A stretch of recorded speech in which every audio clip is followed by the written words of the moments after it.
razonamiento, más que de intuición neta. Y hoy día se suponía que tendría que haber estado Ramón Grifero porque era el día de la retrospectiva del trolley. Cada día es diferente, mañana va a estar Alejandro Goich, otros escritores, etc. El miércoles va a estar Cecilia la cantante con Cándido Dubois. Va a haber en la noche, tarde, un diálogo, por ejemplo, a las 10 de la noche que va a ser transmitido en directo por la Radio Tierra, sin censura, de como 7 mujeres, muy heavy metal. Y el día jueves, por ejemplo, hay una retrospectiva del Garage de Matucana con Jordi Lloré, Felipe, Justo Pastromellado, etc. Y el viernes yo Vasconcelo, y el sábado termino con una performance yo y mis amigos. Entonces, Ramón sentía bueno, yo no soy intérprete de él, pero un poco hasta donde yo conversé con él, como que no había habido una especial atención para el trolley como un espacio tan importante como lo fue, que estaba inmerso dentro de un programa que él consideraba no necesariamente completamente subversivo, ¿ya? Estéticamente. Y bueno, no asistió, pero con los materiales, lo que hay allá afuera puesto en fotocopias, ¿no? Martín ha venido, que nosotros lo estábamos muy interesados, yo personalmente, en que viniera a conversar. Él trae una exposición, una ponencia que explicará ya personalmente, y después vamos a tener 2 pequeñas muestras de video del Hipólito, la que es la primera performance que yo hice y que la hice en el trolley, y después la primera actividad que yo hice más o menos relacionada con esto, que fue el año 87, que se llamaba la Bienal Underground, que eran como 70 artistas participando. En esta son más de 140 en la retrospectiva, ¿no?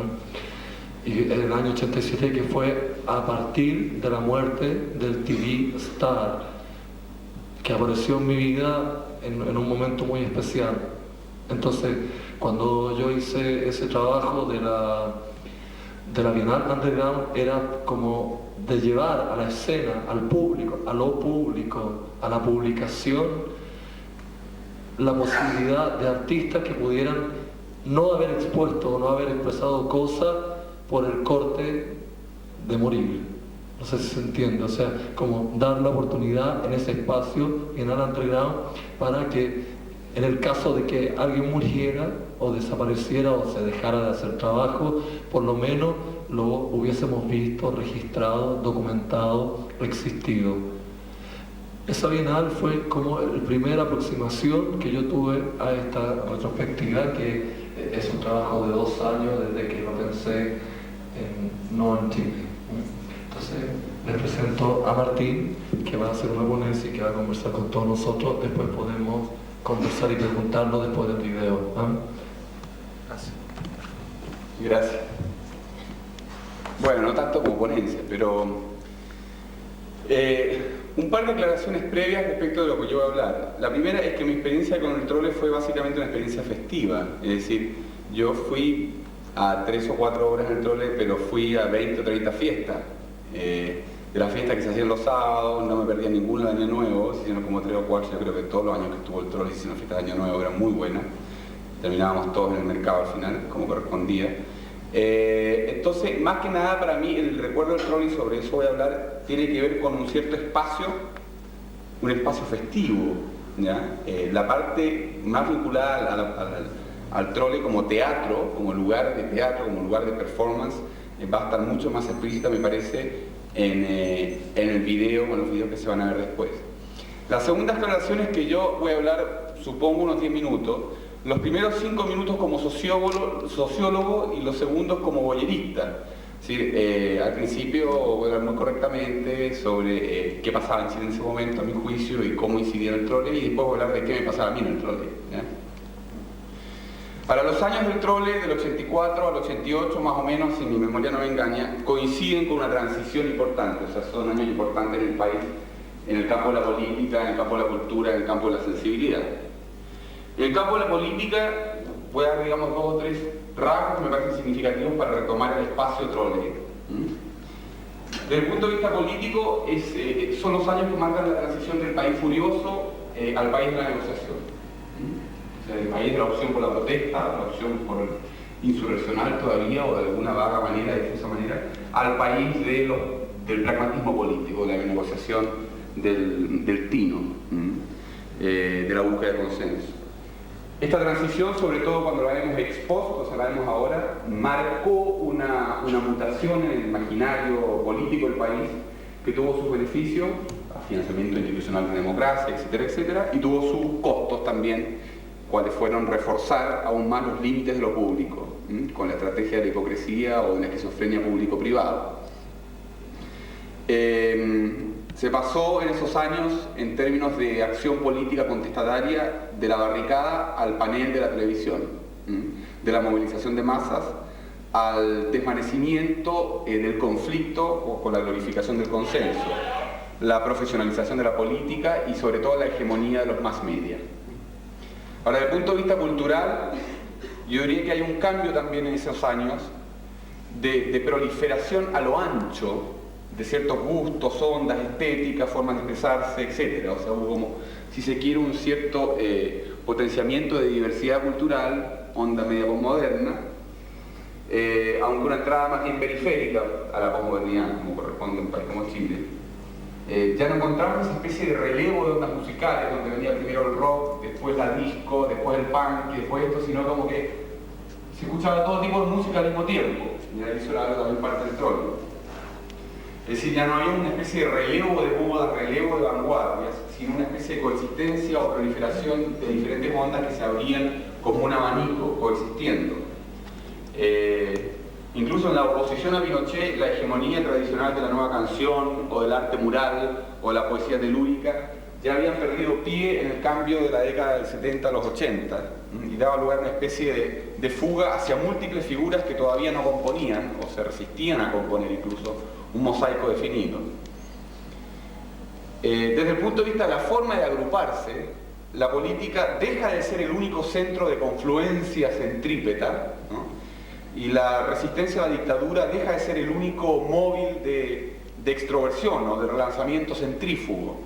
Empiezan a haber como distintos grupos, átomos dentro de la sociedad, grupos de mujeres, grupos de arte, grupos de jóvenes, nuevos movimientos sociales, como llaman los sociólogos, rearticulaciones que eran más moleculares que molares, por usar otra metáfora.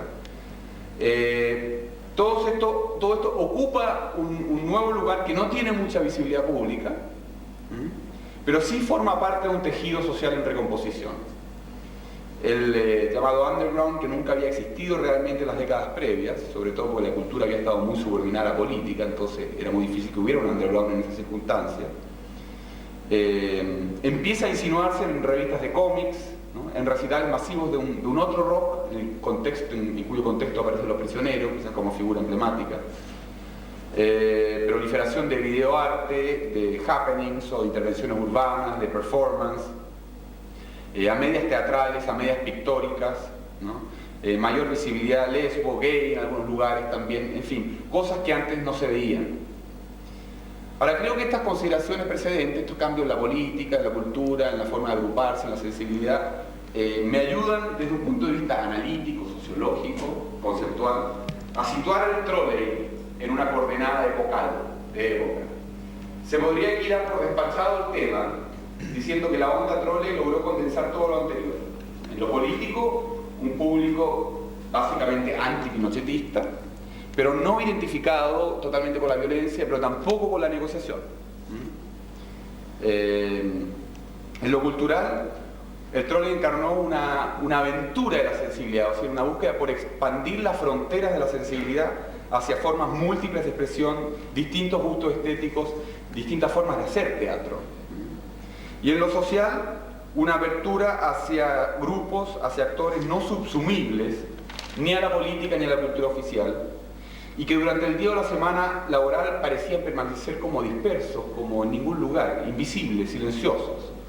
Entre la fiesta, los encuentros, las obras experimentales de teatro, fueran los protagonistas o fueran, como en mi caso, los observadores, yo diría que estaban como esos leitmotivs esa especie como de factores de época flotando en el aire. Ahora, todo esto raya un poco la cancha a lo mejor, pero no puebla la cancha. Para esto último creo que vale más, y aquí entra la segunda parte, una descripción epidérmica, impresionista. En esto no queda más de mi parte que reconstruir afectivamente el trole a bastantes años de distancia, que es lo que voy a tratar de hacer ahora.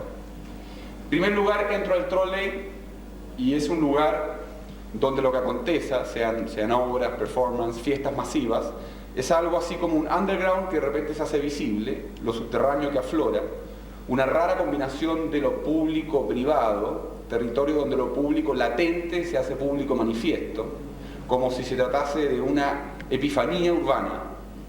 Lo raro se hace repentinamente familiar, está ahí puesto. Se estiran los límites de lo tolerable, no bien se cruza el umbral de una puerta en plena calle San Martín, ojo con las coincidencias, vieja calle de las prostitutas, y entrar a una fiesta en el trole es como recibir la libertad como una cachetada, sobre todo en esos tiempos. Es como un hachazo contra la intolerancia, contra la rigidez. Nacer de nuevo, pasar por un estrecho espacio de ingreso y de repente la música, fachas de todo tipo, cada cual bailando a su manera, sensación también de que yo puedo bailar a mi manera. Mi evocación del trole es la de un espacio público, pero que irrumpe lo público como si no fuese público y que casi involuntariamente lo da vuelta. Es un refugio, un sótano, un galpón, sobre todo galpón, esencialmente nocturno, trasnochado, de horas altas, de horas calientes. El lugar en Santiago, casi el único, después vino Matucana también, donde se encuentran los rostros, las vestimentas, los movimientos, los bailes, que no están en ninguna otra parte de la ciudad, como si el resto del tiempo, durante la semana, respiraran por debajo de la piel de Santiago. Música que apenas se escuchaba en la radio o en las discotecas, post-punk, mucho new wave, pero también algo ya de ethno music, de buen rock. No es un lugar rudo tampoco, filoso, como la protesta, pero tampoco es un lugar complaciente o cínico como los espacios de la burguesía chilena de los 80. Nada que ver con los restaurantes de la calle El Bosque o las discos bailables tampoco. También es el lugar de la ambigüedad, sin límites claros en lo social, en lo generacional, en lo político, en lo sexual. Se va al trole a mirar, a bailar como uno quiere, a curtir un buen bolón, a buscar una súbita aventura que puede terminar en la cama o en el asiento trasero de un auto, a mostrar lo que no puede mostrarse en otra parte. Un aire cómplice que une a los concurrentes, un feeling antidictadura que puede ser el nexo común, pero a partir del cual los motivos rápidamente se hacen más diversos, maleables, transfigurables, más soft quizás que el fuego de las barricadas, pero menos blanda que la visita del Papa. Se puede ser reventado, gay, desatinado, sexualmente agresivo o pasivo. Tampoco es claro el corte social, musical. Hay una sensación de metamorfosis, un aire denso en transfiguraciones, pero por lo mismo es un aire enrarecido en su identidad, abierto a la sorpresa, a la rectificación sobre la marcha, como una placenta, libertad para moverse como en el agua, movilidad para jugar, sensación de que pueden pasar cosas inesperadas, pero a la vez sensación placentera de que lo inesperado no es la agresión, no es la muerte, no es la represión. El trole se acomoda a la piel de los que van, es una estructura maleable que adquiere la forma de los que espontáneamente lo informan. No hay hora para llegar, no hay hora para irse. El trole finalmente introduce el galpón, no solo como espacio de encuentro, de performance y de fiesta, sino como tipo de espacio. Hoy día, en esta mezcla de democracia con mercado, asistimos a la elitización del galpón. La hoz cuesta 9.000 por pareja. No es paradojal que ahora que se respira más libertad, más neura metropolitana, más diversificación de gustos, se pierda el galpón como lugar de confluencia visible, como espacio en que estalla lo heterogéneo con toda su vibración expansiva en la cabeza de los que asisten. Hoy día el corte socioeconómico del galpón niega el sentido mismo del galpón. Es un simulacro, es una escenografía, es el reverso de la discoteca del barrio alto, pero dentro de la misma lógica donde nunca acontece nada. Ya no hay pobres en los nuevos galpones. El trole era más barato, Matucana también. El corte era más de sensibilidad que de recursos. O más aún, el corte era precisamente la difuminación de estos cortes. Era el desdibujamiento de estereotipos, o la connivencia o convivencia de muchos estereotipos. ¿Dónde quedó ese tipo de galpón? El galpón como lugar en que lo subterráneo emerge sobre el nivel del piso. El galpón como el anti-living de la casa, como la anti-discoteca, como lo anti-arreglado, como lo súbitamente erigido sobre el pavimento. El galpón como lo precario, lo provisorio, lo sin mucho capital, lo que no acumula ni sedimenta, lo que acoge y luego se vacía y vuelve a acoger, lo espacioso para moverse y sin embargo acotado para guarecerse, lo indiscriminadamente hospitalario, incluso en su misma precariedad de mobiliario. El galpón como lugar para estar en casa estando fuera de casa, como lo que no exige cuidado, incluso estimula el descuido. El galpón donde no hay un lugar, el galpón como lugar donde no hay un rol fijo, un punto fijo, un ritual fijo, no hay una rutina fija, donde se burla el aburrimiento de la repetición, se burla el tedio de lo previsible. El galpón como lugar que concilia lo sucio con lo bello, lo espontáneo con lo concertado. No la discoteca donde se jala en los baños, sino el galpón donde se pitea bailando, más público en su forma de ser privado, más visceralmente extrovertido. Por todo esto me acuerdo del trole. Llegar y sentir el aire fresco corriendo al interior del cráneo. Ganas de no atarse a nada, de comprometerse con el desarraigo en medio de una ciudad donde todos esperan una obesidad en el arraigo. Entrar al trole con la música de Police, típico, y bailar como podría bailar yo en el baño de mi casa, solo, mirándome bailar yo mismo en el espejo, pero con todo el torrente de descompresión que implica hacer eso mismo en medio de una multitud que se toca, se roza, se pisa sin maldad.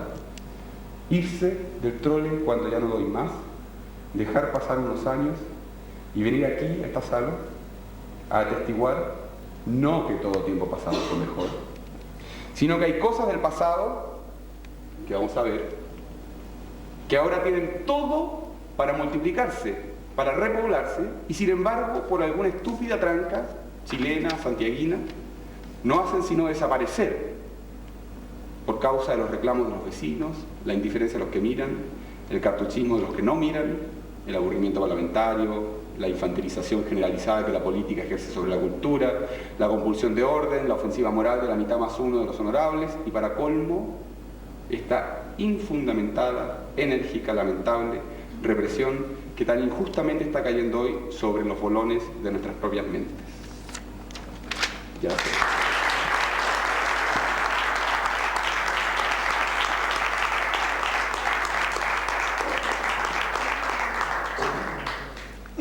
Gracias, Martín.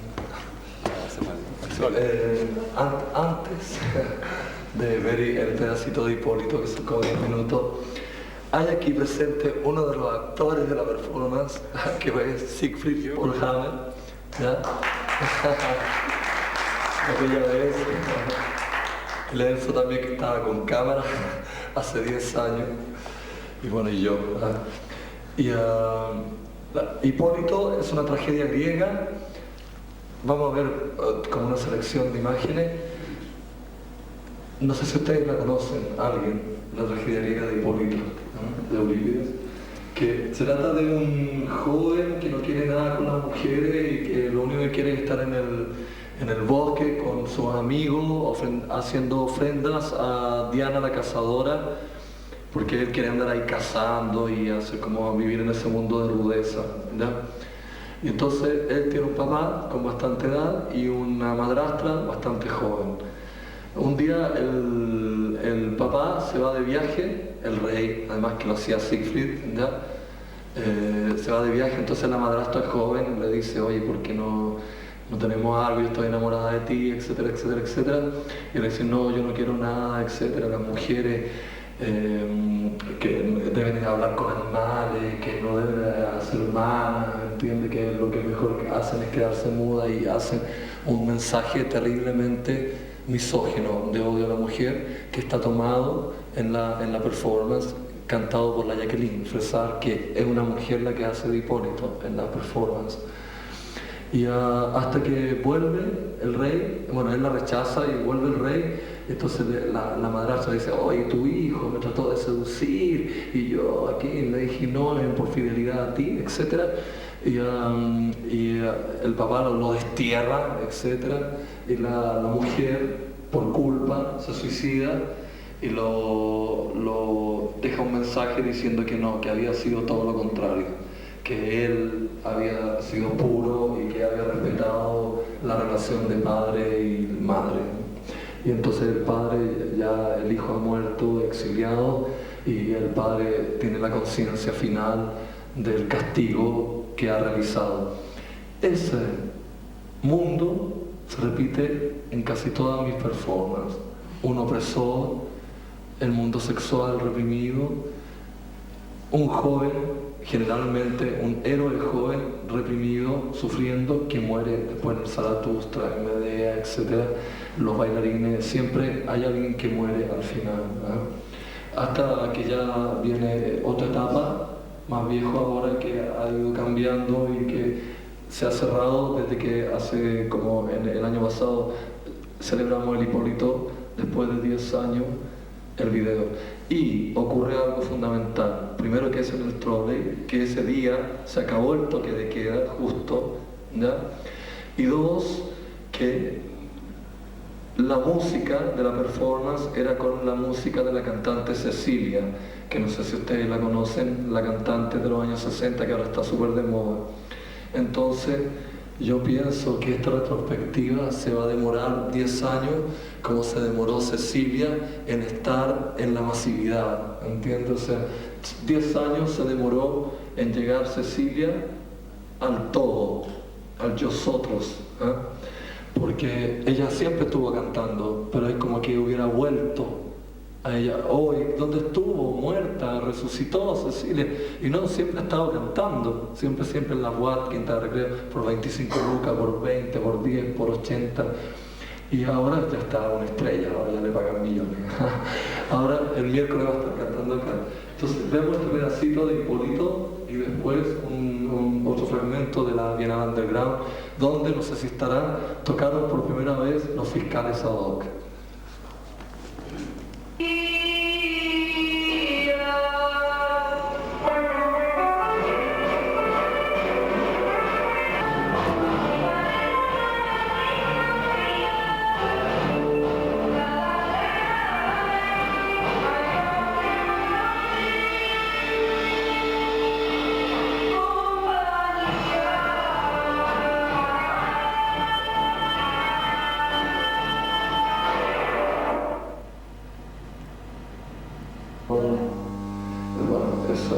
Lo más interesante de todo, que era gente que estaba como jóvenes, como si ahora estuvieran aquí 10 en una performance o 14, y después en 10 años más cada uno tiene su banda, su grupo de teatro, y entonces han logrado entrar en el sistema y han tenido que luchar mucho para poder seguir trabajando.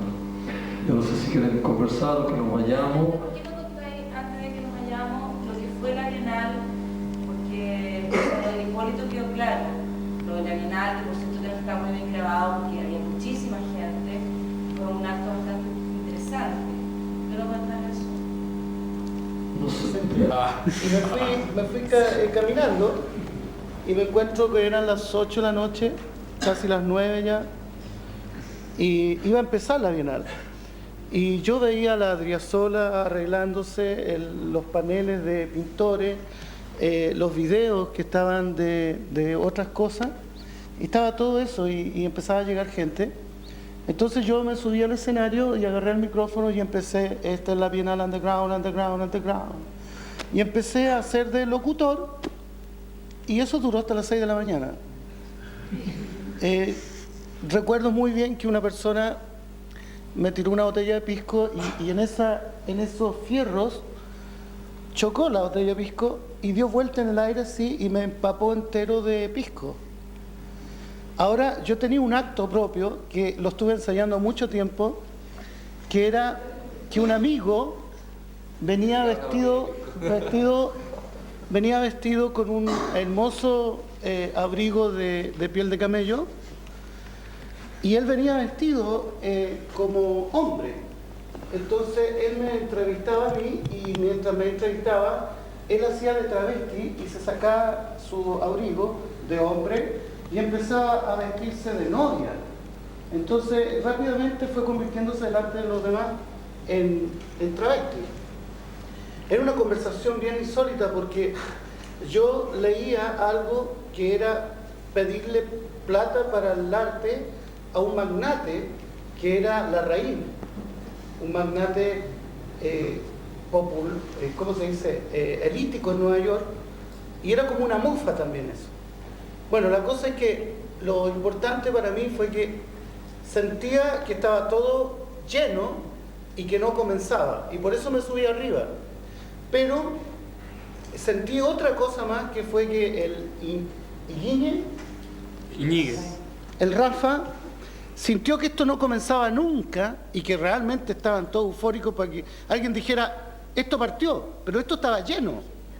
Y nadie decía, esto partió. Entonces el Rafa Guiñe, y eso fue para mí espectacular, que no me voy a olvidar nunca, agarró una guitarra y tocó el tema de Jimi Hendrix. El tema es el más loco, ese de Woodstock, pero lo tocó idéntico, o sea, a todo idéntico. O sea, yo escuché lo que él tocó y era Jimi Hendrix, y así comenzó, digamos, con esa canción, la de Woodstock de Jimi Hendrix. A mí me gustaría entrevistarlo, ¿no? ¿Cómo? Porque el primer día había harta gente vieja en la retrospectiva, pero ahora veo harta gente joven, chica. ¿Cómo ven ustedes, por ejemplo, ustedes, esto de estar hablando del pasado? Puros viejos hablando. No, pero ¿cómo lo sienten? ¿Cómo que les causa? No sé. Una catarsis colectiva de su época. Sí. Pero en cierta medida creo que pasa eso. Y lo interesante es cachar que en ese tiempo había como toda una contingencia política súper fuerte, y es súper interesante darse cuenta que esto emergió y que era más contingente que la contingencia misma, pero solamente a la distancia uno lo puede, digamos, visualizar. ¿Ya? Yo creo que ahí es parte de la vigencia y es parte del hecho, me imagino, que estén acá. ¿Ya? Porque es como lo raro, es como lo absurdo, te digo. O sea, a mí me cuesta mucho visualizar el hecho de que había huevadas de carácter político que emergían, oye, y había esta cosa extraña, porque era extraño, raro, insólito, sórdido, todo lo que tú puedas imaginarte, pero así lo era. Pero desde la distancia creo que era lo más real que existía, o sea, porque era como, es como ver al hombre desde otra perspectiva. O sea, lo contingente te lo ves desde lo afuera, de lo real muy próximo. Pero yo cacho que ustedes estaban viendo a la persona desde muy dentro. Ahora, me llamó mucha atención algo que se dijo afuera. Es verdad, digamos, que había todo un juego a la forma, porque básicamente era un juego plástico, pero ahora, digamos, este proceso queda la idea dando vuelta al concepto. A mí me resulta sumamente interesante, digamos, esta muestra, ¿ya? Porque yo estaba más afuera, ¿ya? Y te digo, como me llama mucha atención, me cuenta que es muy vigente. O sea, lo que en ese tiempo se creía que era lo más vigente, no lo era. Y lo vigente estaba escondido, ¿sí? Subterráneo, en los suburbios, en los márgenes, pero que no son márgenes como tales, sino que son... Lo que pasa es que yo creo que la realidad a veces aísla justamente y encubre las cosas más reales, las más íntimas. ¿Ya? ¿Otra opinión de alguien que no sabe, que no sabía nada? Por ejemplo, ¿alguien nunca escuchó hablar del trolley aquí? ¿Nunca escuchó así como primera vez? Oye, que el trolley, pues si te escucho. Sí, yo nunca... ¿Tú? Nunca. Yo no soy de acá de partida. ¿No? ¿De dónde eres? De Osorno. De Osorno.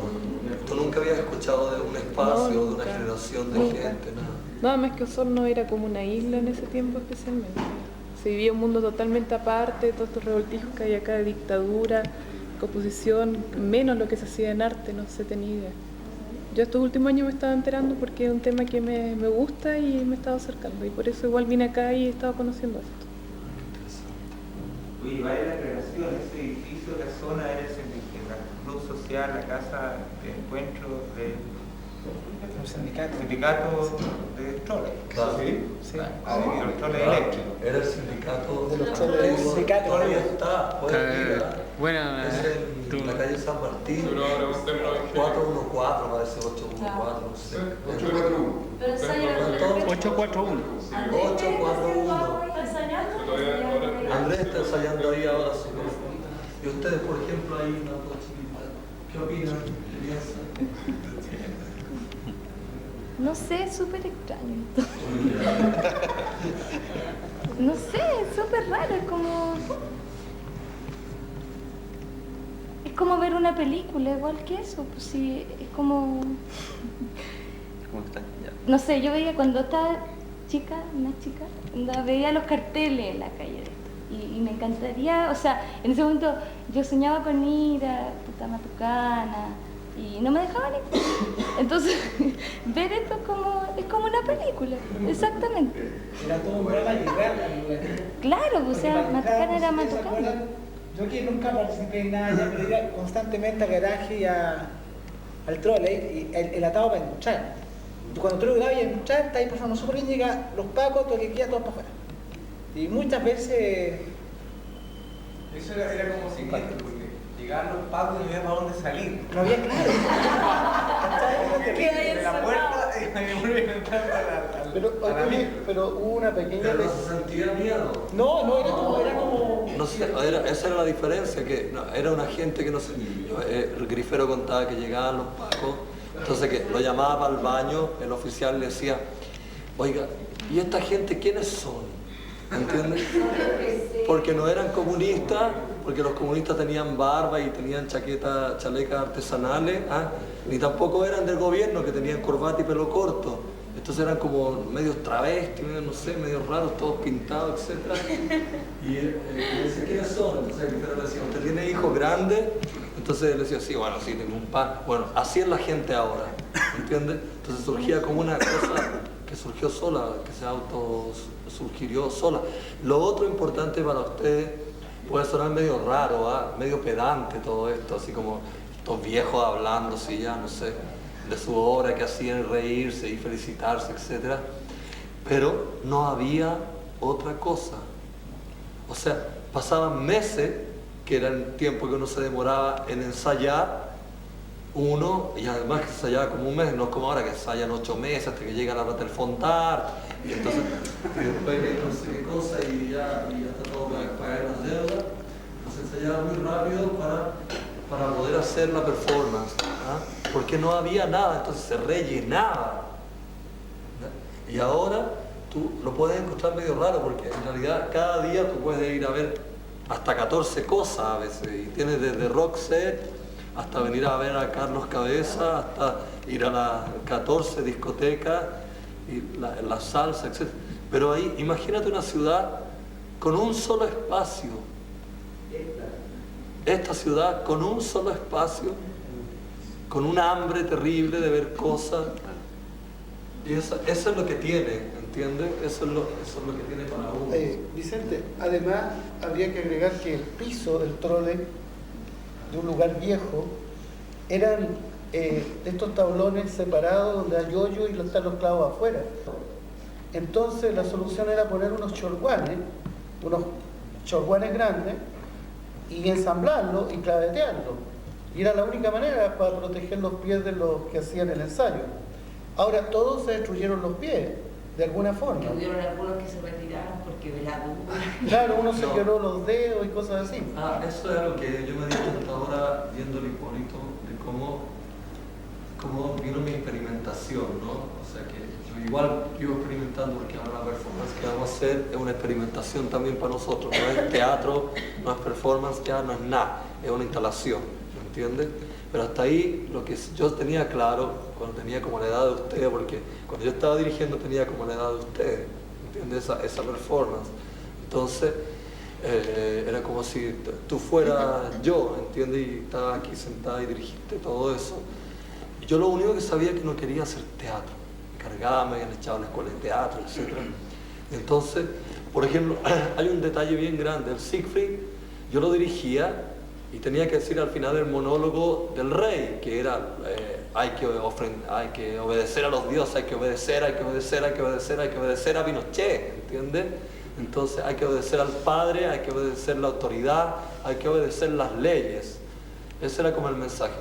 Yo tenía un problema terrible porque cuando yo lo dirigía, él me sonaba como teatro, ¿entiendes?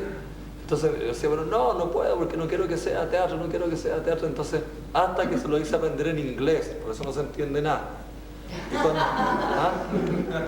Y cuando bueno, no se entendía nada, pero no estaba haciendo teatro, ¿entiendes? ¿Comprende? O sea, él lo dijo en inglés todo, porque en ese momento él se distanciaba de actuar, ¿entiendes? Entonces, de hacer esa encarnación del teatro.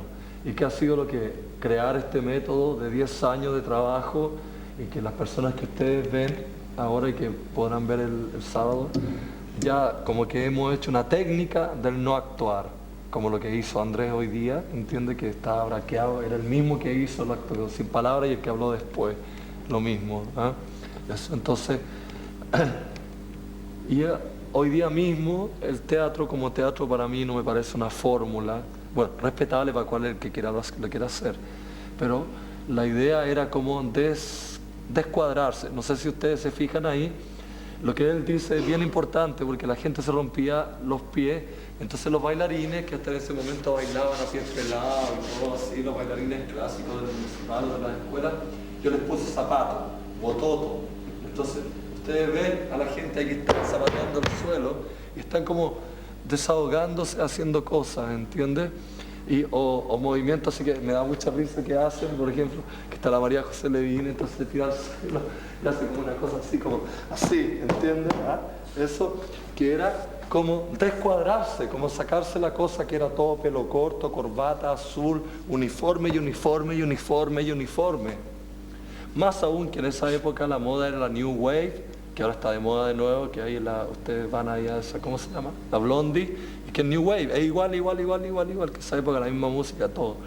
Y que tenía patrones muy machistas, porque las mujeres eran totalmente como femeninas, así con ropa antigua, con carteritas, pintaditas, y los hombres, no sé si se fijan así, yo estaba con bigote, pelo corto, entonces la imagen era como de Humphrey Bogart, así como tipo así ya gángster, así misterioso.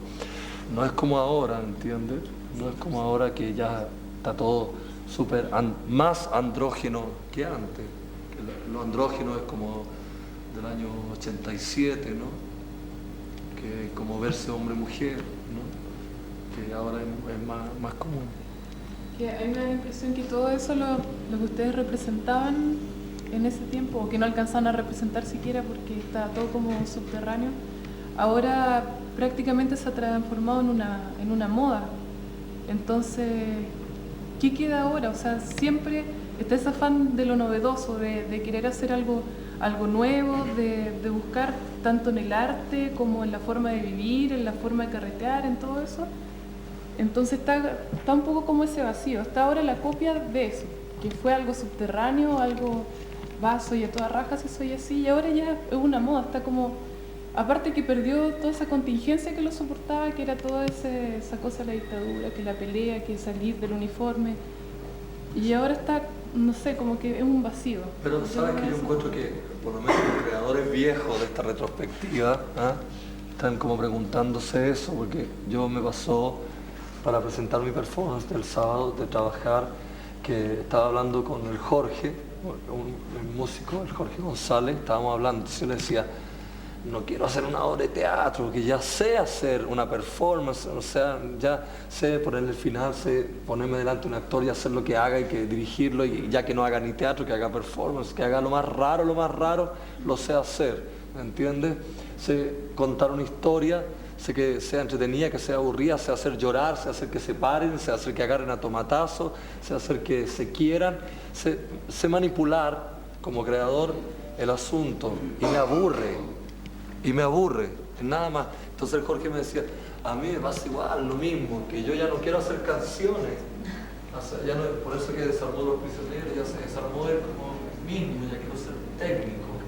Lo único que quiero es agarrar sonido, ya no quiero decir letras de canciones. Yo creo que tomar la decisión.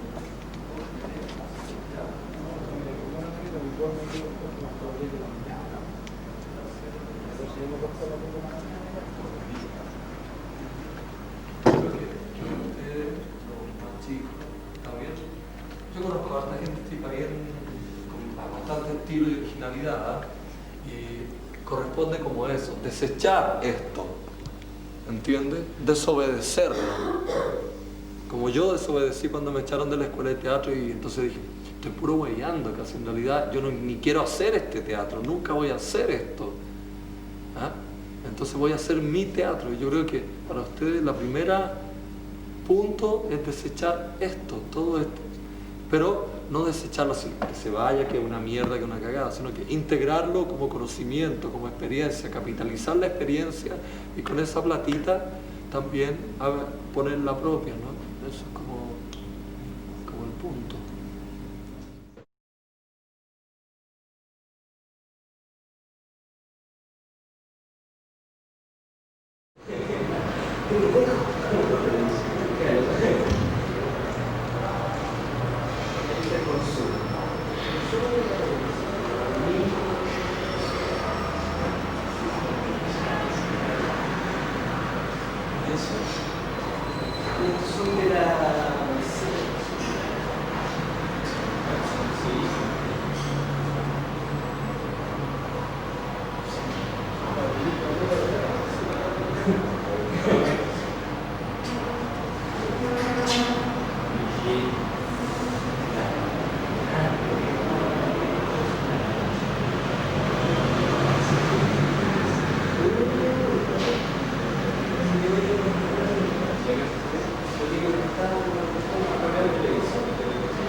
Hay que saber interpretar los partidos.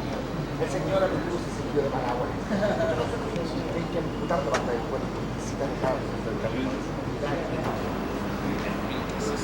Como quiera, señora hermano. Nosotros somos los niños.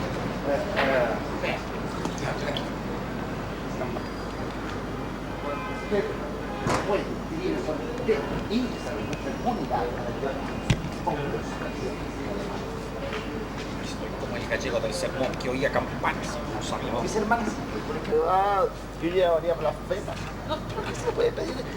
No, una generación de hombres bombardeados por hormonas femeninas que habitan blue jeans y que están afectados. Las labores que tanto nos interesan. ¿Cómo merece ser llamado rey de Sodoma? ¿Ha bebido? No, estoy en mis cabales. Le propongo que se transforme en nuestro cebo para Dios. Un van de pesca, un arpón con el tridente del amor físico. Perdón, dijo pecado.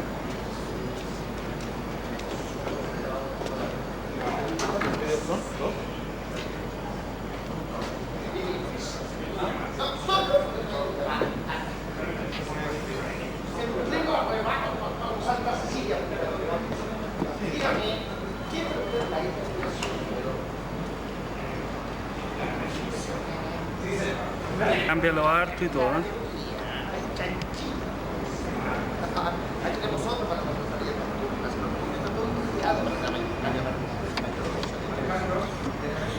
Eso.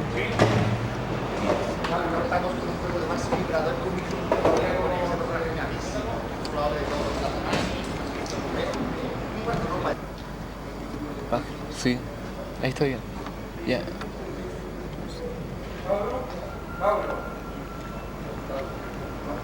Pablo.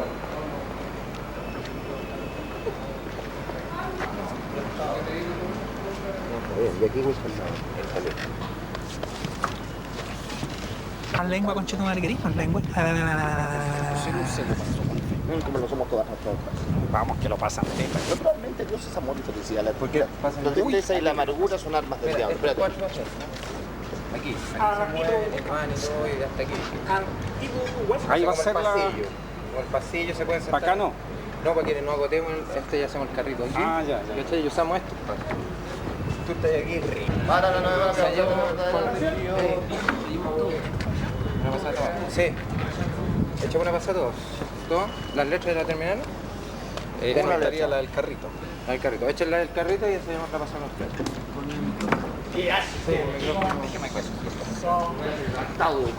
Mira, yo te voy a decir una... Dímelo. Una sola weá. Sí, te voy a decir una sola weá. ¿Qué vamos a ver? Te amo.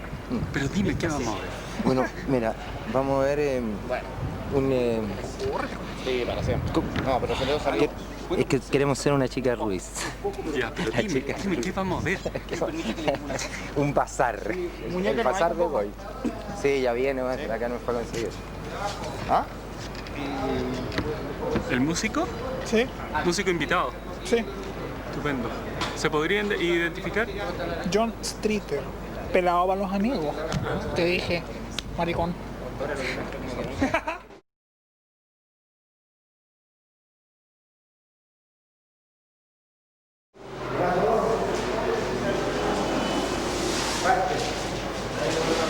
Espera.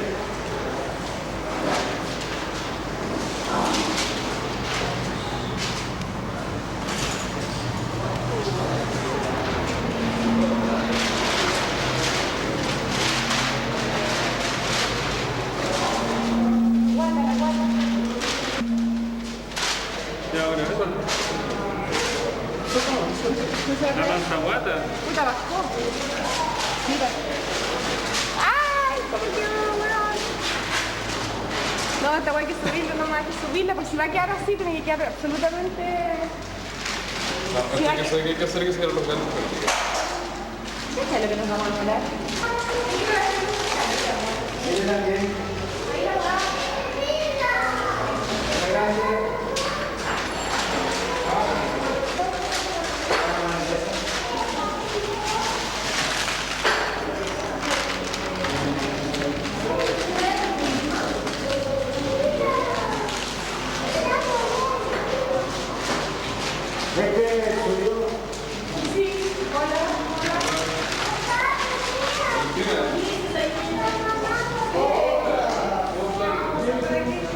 Hola. Hola, ¿qué tal? Cansada.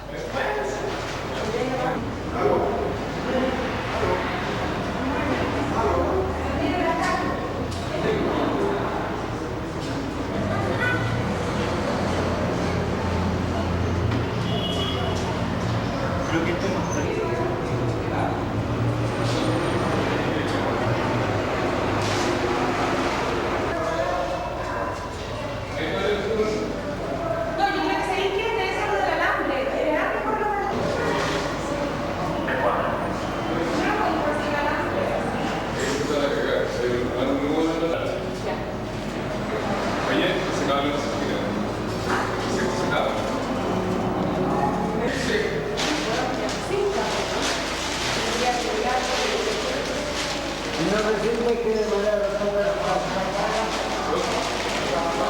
ver, pero ven. Te pongo acá un poco. Párate ahí. Aquí, ahí.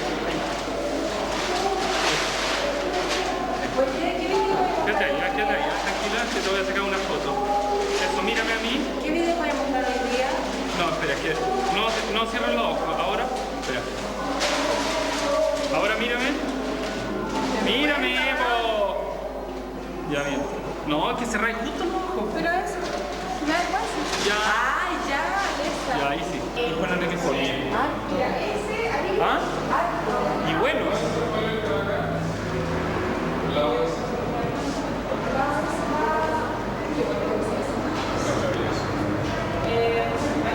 también a mí. ¿Hay cuánto? La negra suave.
¿Qué voy a firmar los ensayos? ¿Cómo? ¿Por qué no se me hace el padrino?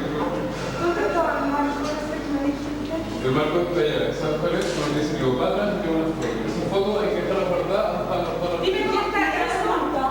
¿Qué cosa? ¿Cómo dime si ese? No, pero Rafa, mira a alguien que te ayude, por favor. ¿Eso puede dime si ese nivel?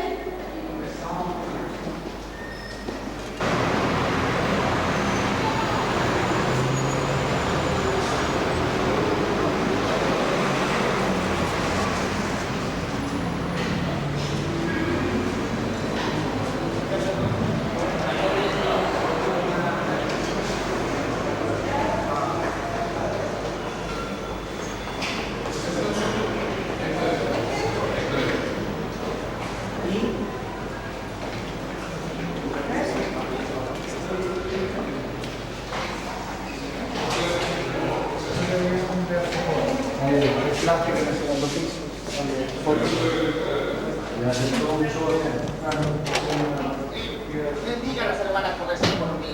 Debemos recuperar esta alma descarriada para que un día rece con nosotras el acto de contrición. Sí, perdón, señor, por todo. Queremos estar con el infierno. ¿Qué va a hacer más juntos? ¿Igual a lo que venga? Ay, compadre.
Valeria Valenzuela.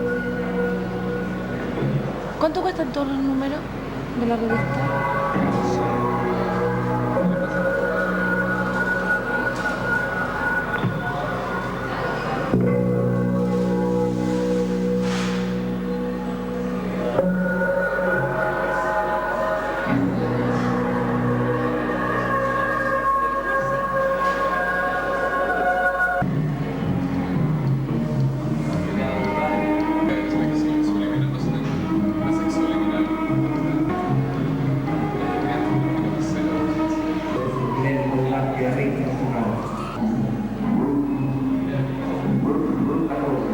No por barrientos y el asma del pecho, tampoco por vestidos de drogas para mí.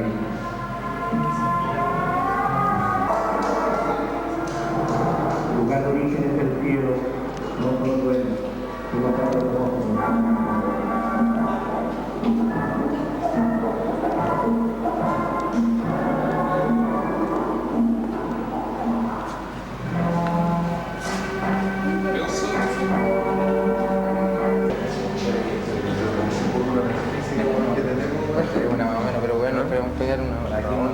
Pero José María va a empezar y Por favor, no declaración. Oye, Alejandro, José María primero y por